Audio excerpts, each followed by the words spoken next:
melihat kedatangan Rasulullah di Madinah, Wak, para kaum Ansor pun serentak mengucapkan sebuah syair yang berbunyi, kalian pasti pernah dengar, telah terbit bulan purnama untuk kami, wahai orang yang telah diutus Allah, engkau datang memuliakan kota Madinah. Selamat datang wahai sebaik-baiknya manusia, kami selalu bersyukur atas nikmat ini, maka selamat datang wahai sebaik-baiknya bekal. Hai, wassalamualaikum warahmatullahi wabarakatuh. Terima kasih sudah klik video ini. Gimana puasa kalian sampai hari ini, Wae? Semoga semangatnya tetap membara, imannya makin kuat lagi, dan ibadahnya makin khusyuk lagi, Wak ya.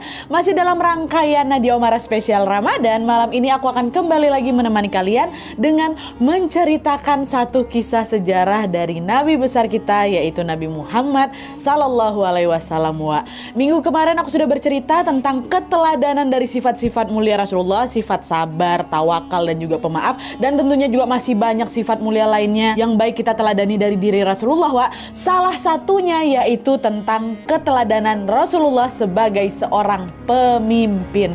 Kita semua tahu bahwa Rasulullah adalah manusia terbaik pilihan Allah yang mendapatkan amanah besar untuk memimpin kaum muslim. Tapi kita juga harus tahu bahwa tidak semua orang di dunia ini beragama Islam, ya kan, sebagaimana yang terjadi ketika Rasulullah hijrah dari Mekah ke Madinah. Pada masa itu, mayoritas penduduk Madinah memang sudah ada yang masuk Islam, tapi ada juga yang belum. Inilah dia termasuk kaum-kaum Yahudi, Wak. Nah, itu berarti ketika Rasulullah menjadi pemimpin di sana, Rasulullah juga menaungi orang-orang yang non-muslim. Nah, dari kisah hijrahnya Rasulullah ke Madinah, Wak, kita akan lihat nih betapa bijaksananya Rasulullah dalam menyikapi perbedaan itu. Beliau mengajarkan bahwa ada tiga pondasi utama pembangunan negara dalam Islam. Yang pertama yaitu mendirikan masjid, yang kedua membangun persaudaraan sesama muslim di antara kaum pendatang dan juga penduduk asli, dan yang ketiga membuat kesepakatan bersama kaum non-muslim. Nah, 3 poin inilah, Wak, yang akan aku ceritakan ke kalian malam ini. Dan sebelum kita masuk ke ceritanya, perlu aku sampaikan bahwa semua informasi di Nadia Omaira spesial Ramadan ini, Wak, aku ambil dari ringkasan ceramahnya Ustadz favorit aku, yaitu Ustadz Khalid Basalamah. Kalau misalnya kalian pengen tahu kisah yang lebih lengkap lagi mengenai perjalanan hijrahnya Rasulullah, Wak, kalian bisa nonton Sirah Nabawiyah Ustadz Khalid di channel YouTube beliau, Wak, ya.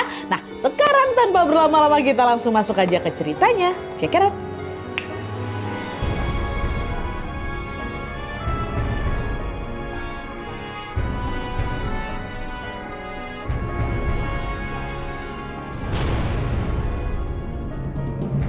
Oke, Wak, jadi poin pertama dari 3 pondasi pembangunan negara dalam Islam adalah membangun masjid, Wak. Dalam sejarah hijrahnya Rasulullah ke Madinah ada 2 masjid yang beliau bangun, yaitu pertama Masjid Quba dan yang kedua Masjid Nabawi. Nah, Masjid Quba ini, Wak, dibangun pada saat beliau ini dalam perjalanan menuju ke Madinah. Tepatnya pada saat beliau ini sampai di kawasan pinggiran kota Madinah yang bernama Quba. Sedangkan Masjid Nabawi dibangun pada saat beliau ini sudah sampai di pusat kota Madinah, ya. Nah, di sini aku mau ceritain duluan dari sejarah pembangunan Masjid Quba dulu, Wak. Ya, apa tuh, ada kucing? Cing, Bibi keluar dulu, Bibi ya, sayang kucing tamengke. Alah sayang tayang ayang buntu, alah apa yang buntu. Ayang bayu, ayang buntu, ayang buntu keluar dulu.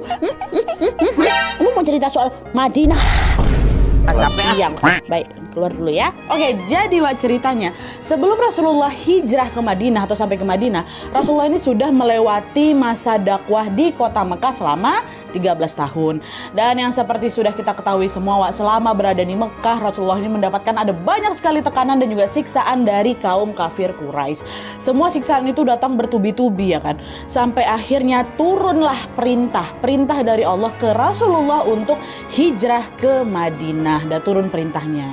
Akhirnya beliau pun berangkat ke Madinah pada tahun 622 Masehi dengan ditemani sahabat yang mulia yaitu Abu Bakar As-Siddiq, ya. Berangkatnya cuma berdua aja, Wak, dan masing-masing naik unta. Nah, kota Madinah yang menjadi tujuan Rasulullah dan Abu Bakar ini, Wak, berada di sebelah utaranya kota Mekah, Wak.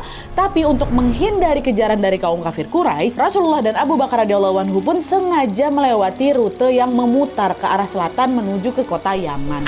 Nah, dalam perjalanan itu Rasulullah dan Abu Bakar sempat mampirkan di Gua Sur atau sekitar 6-7 km, Wak, di selatannya kota Mekah. Dan mereka menginap di Gua Sur itu selama beberapa hari. Nah, dari Gua Sur, Rasulullah dan Abu Bakar pun melanjutkan lagi perjalanan dengan melewati satu kawasan yang bernama, itulah dia, Quba. Nah, wilayah Quba ini Wak berada tidak jauh memang dari pintu gerbang kota Madinah, dan secara administrasi Wak, Quba ini sudah masuk kota Madinah memang, tapi di bagian pinggirannya gitu ya. Nah, pas Rasulullah sudah sampai di Quba ini Wak, hal pertama yang beliau lakukan adalah membangun masjid.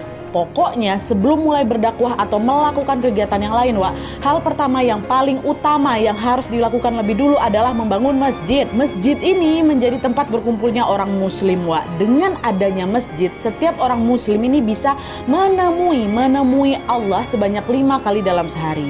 Nah, selain itu masjid ini kan juga merupakan simbol keislaman kan. Makanya pas Rasulullah sudah sampai di Quba, beliau bilang ke masyarakat sekitar yang ada di Quba itu, saya ingin ada masjid di sini sebagai simbol bahwa Rasulullah telah tiba di Madinah, dan Madinah adalah kota Islam. Begitu kata Rasulullah. Memang bagian dari Madinah kan Quba ini kan Wak. Maka dibangunlah dulu masjid sama Rasulullah di situ. Gitu. Nah, adalah tuh kan akhirnya singkatnya Rasulullah dan para sahabat pun mulailah membangun Masjid Quba. Disebut sebagai Masjid Quba karena memang disesuaikan dengan nama lokasinya. Wak, kan di Quba kan dikasihlah nama Masjid Quba. Pada masa itu Wak, Masjid Quba ini dibangun dengan sederhana kali, pakai tanah liat, ukurannya juga nggak terlalu besar, dan proses pembangunannya juga cepat. Cuma dalam hitungan harian aja lah gitu Wak, langsung jadilah ini masjidnya. Kalian jangan bayangin bentuk Masjid Quba pada masa itu sama macam sekarang Wak ya. Beda jauh. Karena seperti yang aku bilang tadi, Masjid Quba ini dibangun dengan sederhana kali. Tapi meskipun sederhana, Masjid Quba ini dibangun atas dasar ketakwaan kepada Allah supaya kaum muslim punya tempat ibadah. Nah, dibangunnya Masjid Quba ini Wak, sampai dapat pujian langsung loh dari Allah. Dapat pujian, walaupun sederhana langsung dapat pujian. Sebagaimana yang tertulis dalam surat At-Taubah ayat 108 yang berarti sesungguhnya masjid yang didirikan atas dasar takwa, Masjid Quba, sejak hari pertama engkau masuk ke Madinah, lebih patut engkau sholat di dalamnya. Di dalam masjid itu ada orang-orang yang suka mensucikan diri, dan Allah menyukai orang-orang yang bersih. Itu artinya. Nah, selain memuji Masjid Quba sebagai masjid yang dibangun atas dasar ketakwaan Wak, ayat tadi ini juga memberikan gambaran tentang masyarakat Quba yang memang suka kali mensucikan diri Wak. Nah, pas Rasulullah datang ke sana, hal pertama yang mereka tanyakan atau masyarakat Quba tanyakan kepada Rasulullah adalah tentang kebersihan. Gimana caranya bersuci setelah buang air kecil ataupun juga buang air besar. Nah, kemudian Rasulullah pun berkata bahwa kita sebaiknya bersuci pakai air. Tapi kalau lagi nggak ada air, kita bisa pakai batu kering, kata Rasulullah. Nah, karena orang-orang Quba ini senang sekali bersuci, bagaimana yang disampaikan oleh Allah Wak, mereka sampai menggabungkanlah kedua cara tadi. Jadi setelah bersuci pakai air, mereka melanjutkan lagi bersuci pakai batu kering. Itulah kenapa Allah Subhanahu Wa Taala pun memuji masyarakat Quba sebagai orang-orang yang mencintai kebersihan. Hal yang sama juga dicerminkan oleh pribadi Rasulullah sendiri Wak. Berbagai riwayat menceritakan bahwa Rasulullah SAW adalah orang yang sangat-sangat menjaga kebersihan, dan beliau sering memakai minyak wangi. Bahkan setiap kali sahabat berjabat tangan sama Rasulullah Wak, mereka akan mencium wanginya Rasulullah sampai 3 hari. Ketempel wanginya tuh. Kebayang gak Wak kalian gimana penampilan Rasulullah? Udah seganteng, sebersih, dan sewangi itu. Masya Allah. Oke, kita lanjut lagi ke kisah perjalanan hijrahnya Rasulullah Wak ya. Nah, jadi setelah singgah di wilayah Quba, Rasulullah dan sahabat Abu Bakar radhiyallahu anhu pun melanjutkan lagi perjalanan menuju ke pusat kota Madinah ya.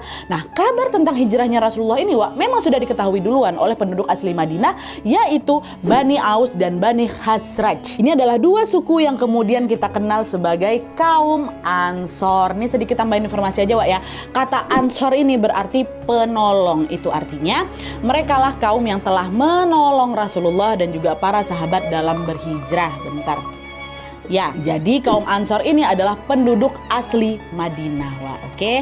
Nah, pada saat itu sebagian besar kaum Ansor atau kaum penduduk asli Madinah ini Wak sudah memeluk agama Islam berkat dakwahnya sahabat yang mulia, yaitu Mus'ab bin Umair ya. Beliau ini adalah dai pertama dalam Islam Wak. Beliau udah lebih dulu tinggal di Madinah dan juga menyebarkan agama Islam di sana sebelum Rasulullah datang, dan tentunya itu juga perintah dari Rasulullah. Nah, dari Mus'ab bin Umair, orang-orang Madinah atau kaum Ansor pun pun mulai mengenal lah itu Rasulullah. Meskipun pada saat itu mereka belum pernah ketemu langsung sama Rasulullah.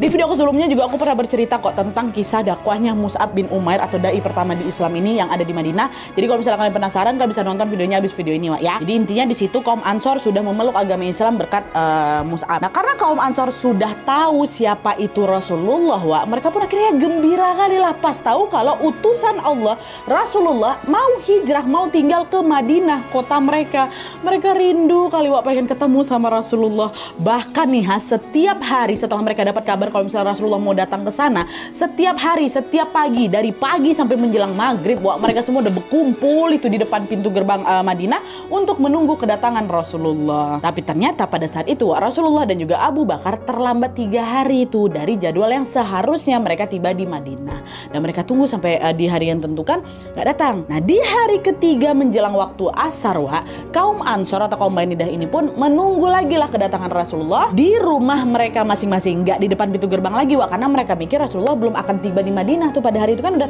terlambat 3 hari itu kan. Nah, di saat yang sama pas orang-orang Madinah yang udah mulai agak bubar mau nunggu Rasulullah di rumah, ada satu orang Yahudi, Wak, yang juga penasaran kali sama penampilan fisik dari Rasulullah. Nah, sebenarnya waktu itu semua orang Yahudi yang ada di Madinah ini belum ada yang masuk Islam, Wak. Belum, tapi setelah mereka mengkaji kitab Taurat, mereka jadi tahu tentang kisah datangnya seorang nabi terakhir beserta dengan ciri-cirinya. Dan si orang Yahudi yang di awal tadi nih pengen ngebuktiin langsung, Wak, apakah ciri-ciri Rasulullah yang lagi ditunggu-tunggu ini sesuai dengan yang dijelaskan dalam Taurat. Akhirnya si orang Yahudi tadi pun manjatlah dia ke pohon kan, pohon kurma yang paling tinggi ada di situ untuk memantau nih kedatangan Rasulullah tuh. Semua orang balik ke rumah, dia mantau dari atas pohon. Nah, terus nggak lama kemudian, Wak, dari jauh dia melihat ada 2 ekor unta yang datang mendekat ke arah pintu gerbang kota Madinah. Teriaklah si Yahudi ini, Bani Kilah, Bani Kilah. Katanya Bani Kilah ini adalah panggilan hinaan sebenarnya, panggilan hinaan dari kaum Yahudi ke penduduk asli Madinah, which is itulah tadi suku Aus dan suku Hajrat kan, atau kaum Ansor. Bani Kilah, ya Bani Kilah, sesungguhnya rizki atau bagian kalian sudah datang, kata si pemuda Yahudi ini kan. Nah, dengar seruan itu, kaum Ansor termasuk Mus'ab bin Umair pun langsunglah putar badan untuk melihat siapa yang dimaksud oleh si Yahudi tadi, Wak. Dan ternyata betul di sana mereka melihat ada 2 unta yang lagi berjalan mendekat ke arah pintu gerbang kota Madinah.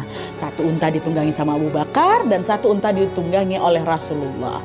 Tapi karena pada zaman itu kan belum ada foto kan, Wak, dan penduduk Madinah kan juga belum pernah ketemu langsung nih sama Rasulullah kan. Jadi mereka waktu nengok 2 unta berjalan dan ada 2 orang di atas unta itu, mereka bingung ini Rasulullah yang mana ya gitu. Nah, di saat yang sama gara-gara cuaca hari itu lagi terik kali, Wak, Abu Bakar pun berinisiatif untuk turun dari untanya dan mengambil pelepah kurma, Wak, yang tergeletak di tanah.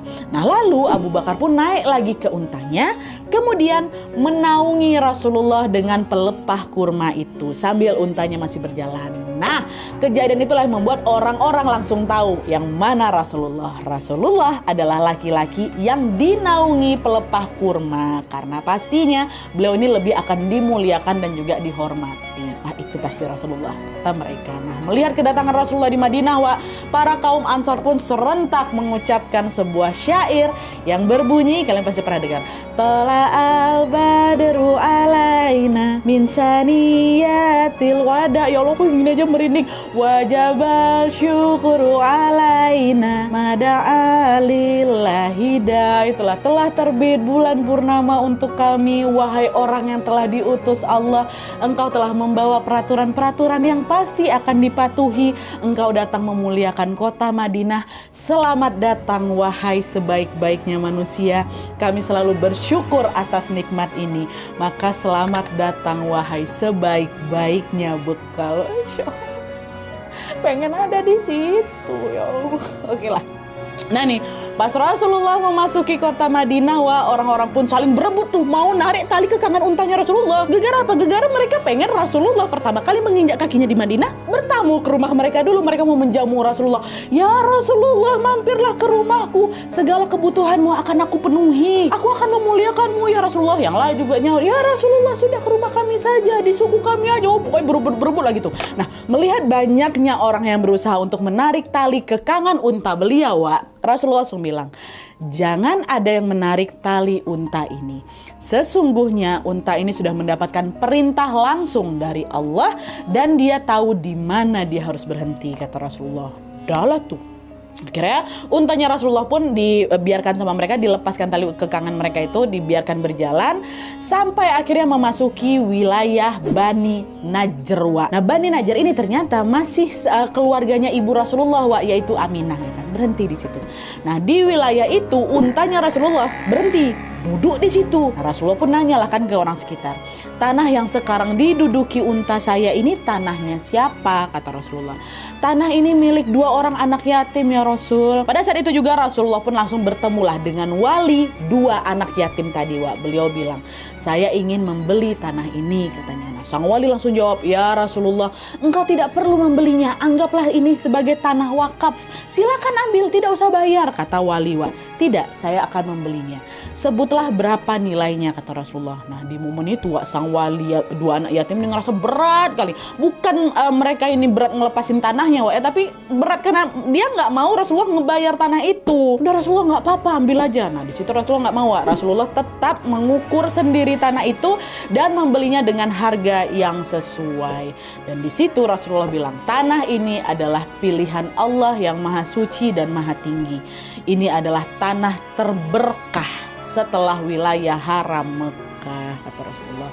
Dahlah tuh, setelah tanahnya tersedia, yang selanjutnya dilakukan oleh Rasulullah adalah sama seperti di Quba, beliau langsung membangun masjid di situ. Nah, inilah masjid yang kita kenal sebagai Masjid Nabawi. Ya, nah sama juga seperti Masjid Quba, kalian jangan membayangkan bentuk Masjid Nabawi pada zaman itu seperti zaman sekarang, ya beda. Dulu nih, waktu pertama kali Rasulullah membangun di situ, Masjid Nabawi dibangun dengan sangat sederhana, cuman pakai tanah liat sama batu-batu aja. Dan karena alat-alat pertukangan juga belum semaju sekarang, hampir semua proses pembangunan pertama Masjid Nabawi itu dilakukan secara manual, pakai tangan Rasulullah dan juga para sahabat di situ.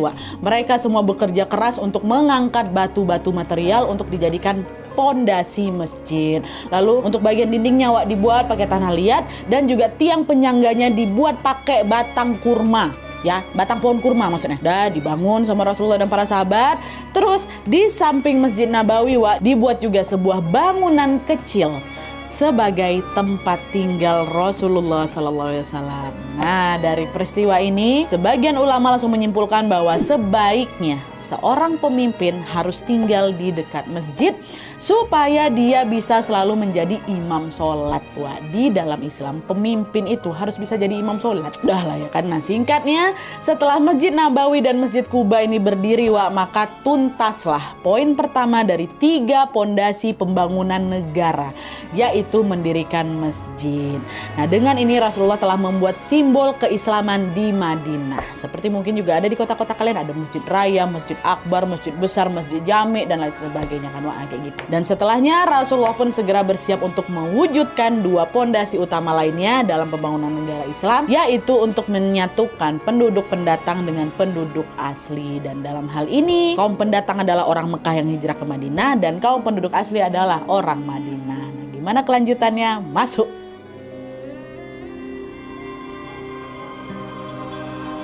Nah, jadi seperti sudah aku bilang tadi, Bani Aus dan juga Bani Khazraj yang merupakan penduduk asli Madinah disebut sebagai kaum Ansor atau kaum penolong. Nah, sementara itu para sahabat yang ikut hijrah dari Mekah ke Madinah disebut sebagai kaum Muhajirin, ya. Nah, setelah semua kaum Muhajirin ini sampai di Madinah, tugas besar yang harus Rasulullah lakukan selanjutnya adalah membangun persaudaraan sesama muslim di antara kaum Muhajirin dan juga kaum Ansor, kaum pendatang dengan penduduk asli. Maka pada suatu hari setelah mereka sholat berjamaah di Masjid Nabawi, di hadapan semua orang Rasulullah bilang, semua kaum Muhajirin dan kaum Ansor wajib menjalin persaudaraan karena Allah Subhanahu wa Ta'ala. Nah, setelah mengatakan hal itu, Rasulullah pun memotivasilah mereka dengan menyampaikan banyak hadis. Beberapa diantaranya adalah Allah Subhanahu wa Ta'ala akan memberikan 7 naungan pada hari kiamat. Tiada naungan selain naungannya. Salah satu dari 7 golongan yang mendapatkan naungan Allah itu adalah orang-orang yang saling mencintai karena Allah dan berpisah karena Allah. Nah, mencintai di sini mencintai dalam konteks ini tuh bukan hanya diartikan sebagai cinta dari antara laki-laki dan perempuan aja ya. Maknanya lebih luas dari itu. Mencintai karena Allah ini juga diartikan sebagai rasa sayang kita terhadap seseorang yang baik ibadahnya, seseorang yang kita senang berkumpul dengannya karena dia taat kepada Allah dan lain sebagainya gitu ya. Nah, selain hadis tadi, Rasulullah juga bilang, sesungguhnya Allah akan menyiapkan mimbar yang penuh dengan cahaya di hari kiamat. Mimbar yang membuat para nabi dan juga para syuhada cemburu melihatnya, kata Rasulullah. Rasulullah bilang kayak gitu, para sahabat nanya, ya Rasulullah, mimbar siapakah itu? Kata sahabat kan. Rasulullah menjawab, itu adalah mimbar yang disiapkan untuk orang yang saling mencintai karena Allah. Nah, tujuan Rasulullah menyampaikan hadis-hadis tadi adalah untuk menyamakan kedudukan antara kaum muhajirin dan juga kaum ansor. Maksudnya kaum ansor sebagai penduduk asli Madinah bukan berarti kedudukannya lebih unggul dari kaum muhajirin yang merupakan pendatang. Begitu juga sebaliknya, kaum muhajirin sebagai kaum yang udah lebih dulu tinggal bersama Rasulullah di Mekah bukan berarti kedudukannya juga lebih unggul daripada kaum ansor yang baru saja bertemu langsung dengan Rasulullah. Jadi di mata Islam kedudukan mereka ini sama Pokoknya selagi kita sama-sama kaum muslim, maka ya kita semua bersaudara gitu lah. Ya. Nah, setelah mendengar motivasi dari Rasulullah tadi, banyak dari kaum muhajirin dan juga kaum ansor yang langsung memilih sendiri siapa orang yang mau mereka jadikan saudara atau sahabat dekat. Fulan A dari kaum muhajirin memilih Fulan B dari kaum ansor untuk menjadi saudara dekatnya. Sebaliknya juga Fulan C dari kaum ansor memilih Fulan D dari kaum muhajirin untuk jadi saudara dekatnya. Jadi saling besilang gitu ya, besilang, bukan ansor sama ansor, muhajirin sama muhajirin, nggak besilang. Ansor harus cari muhajirin, muhajirin juga harus cari ansor kayak gitu ya. Nah, selain memilih sendiri ada juga persaudaraan yang dipilih langsung nih sama Rasulullah. Nah, salah satu kisah yang paling masyhur adalah kisah Abdurrahman bin Auf dengan Sa'ad bin Rabi. Nah, jadi ceritanya Abdurrahman bin Auf ini adalah sahabat dari Mekah, kaum muhajirin yang terkenal, ya Allah, Masya Allah, kaya raya, miliardernya orang Mekah. Tapi waktu beliau mau hijrah ke Madinah, beliau memilih untuk meninggalkan semua hartanya di Mekah. Nah, setelah beliau hijrah ke Madinah, Rasulullah mempersaudarakan Abdurrahman bin Auf dengan Sa'ad, kaum Ansor.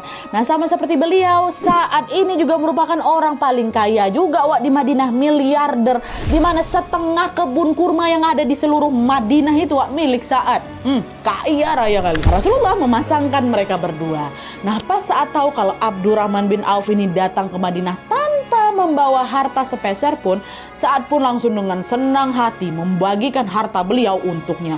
Sa'ad gak keberatan membagikan setengah dari kebun kurmanya untuk Abdurrahman bin Auf. Dan kalau Abdurrahman bin Auf nerima pemberian itu, beliau langsung jadi kaya raya juga pada saat itu. Tapi Masya Allahnya Abdurrahman bin Auf adalah salah satu sahabat yang kuat kali keimanannya. Bagi beliau harta tuh udah gak penting lagi. Itulah kenapa beliau ikhlas aja meninggalkan semua hartanya di Mekah kan. Alhasil pas beliau mendengar tawaran dari Sa'ad tadi soal kebun kurma yang dibagi dua dengannya itu, Abdurrahman bin Auf pun menolak tawaran itu dengan halus dan lembut. Beliau bilang ke Sa'ad, semoga Allah SWT memberkahi keluargamu dan juga hartamu. Kamu tidak usah memberikan setengah kebun kurmamu untukku, tapi tolong tunjukkan padaku tentang pasar biar aku bisa mulai berusaha, kata Abdurrahman. Jadi beliau ini lebih memilih untuk usaha sendiri, dan tentu Sa'ad pun juga senang hati membantu beliau dalam usahanya itu gitu loh. Jadi saling membantu gitu Sa'ad dan juga Abdurrahman. Udah tuh kan. Nah, singkatnya setelah semua kaum muhajirin dan kaum ansor ini mendapatkan saudara dan juga sahabat dekat masing-masing maka tuntas